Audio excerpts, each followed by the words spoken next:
Jody, a 4-1 defeat to St Albans. It was a game that we started well, nicking a goal, but do you think we were just beaten by the better team tonight? They're a very good team. They're going really well. They're in the top four. They're in the FA Cup first round, so we've got a lot of respect for them. And I think they might be the highest goal scorers in the league. Certainly got the highest goal scorer in the league. So they're a good team. They're in a much better moment in the season than we are. But we came here with a plan to frustrate them and make it hard for them to play between the lines and face us and run at us, because we know that's what the three that play behind Jeffers like to do, and we did that. But they didn't have a goal attempt in the first 20 whatever minutes, and we were 1-0 up, and unfortunately it's not a case of hanging anyone out to dry, but we all take responsibility. Bailey's dropped a cross that's pretty much unopposed, and they get a tap in and it's 1-1. I would have liked to have seen us react better to that. I think the setback affected a few people too much, and we had a poor 10 minutes where we didn't get close to people, and we let them get a little foothold in the game. But then we've conceded a set play where it's just a case of someone beating someone to the ball. And we've had lots of them. We've had lots of them from Charlie's long throws today. I think there was 2 or 3 times when we've won the first flick, it's gone right across the face of their goal, and we need to be busting a gut to get there and get the tap in, same as Jeffers did. But that's probably why Jeffers is top goal scorer in the league.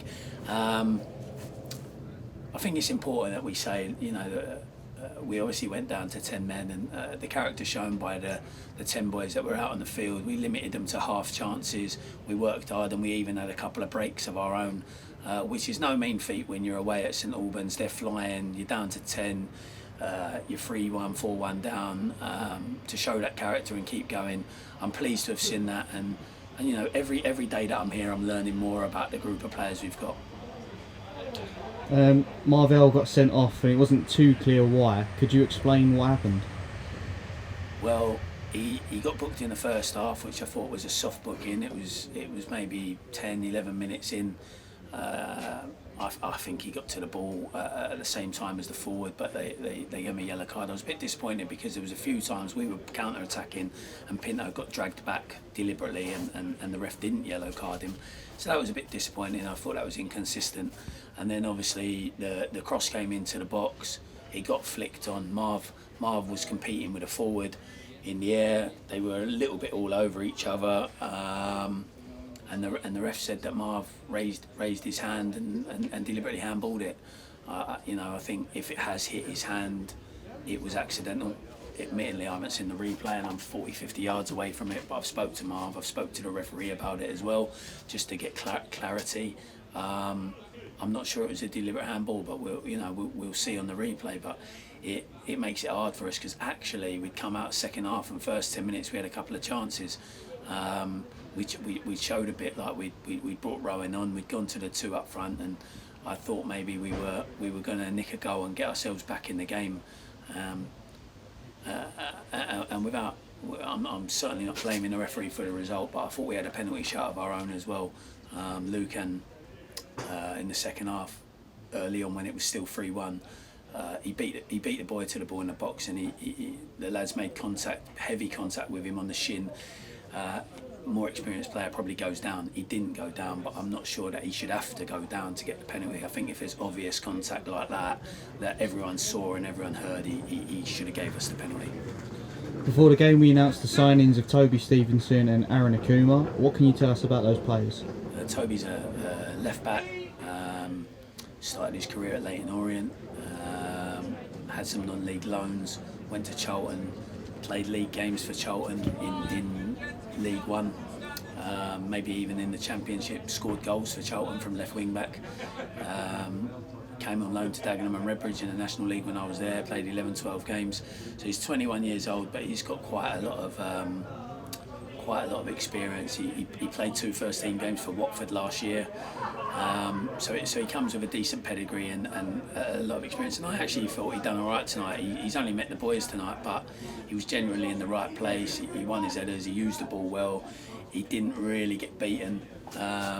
Maybe once for the second goal, he let the boy run inside him. But I thought he'd done all right, and I think it was important to bring to bring someone in that position that had a little bit more experience than what we saw in the previous 2 games. Aaron obviously came on when we lost Marv for the red card.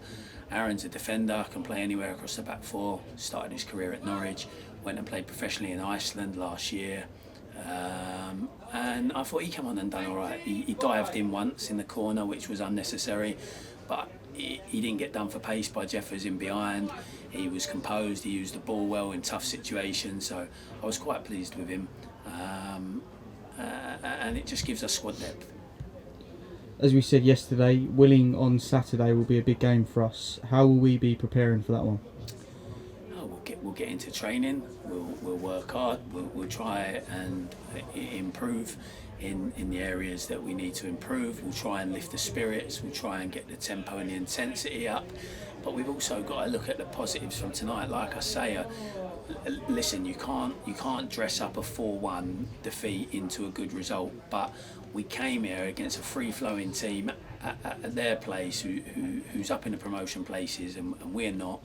And we were 1-0 up after 25, 26 minutes. And if we don't drop that ball, how long would it have been before they did have a chance? Because they hadn't had a chance up till that point in front of their own crowd. So we've got to reflect on the positives. We've got to find ways to improve. We've got to react better to bad moments in the game, because I thought we lost ourselves for about 10 minutes and that, in the end, that probably cost us the game.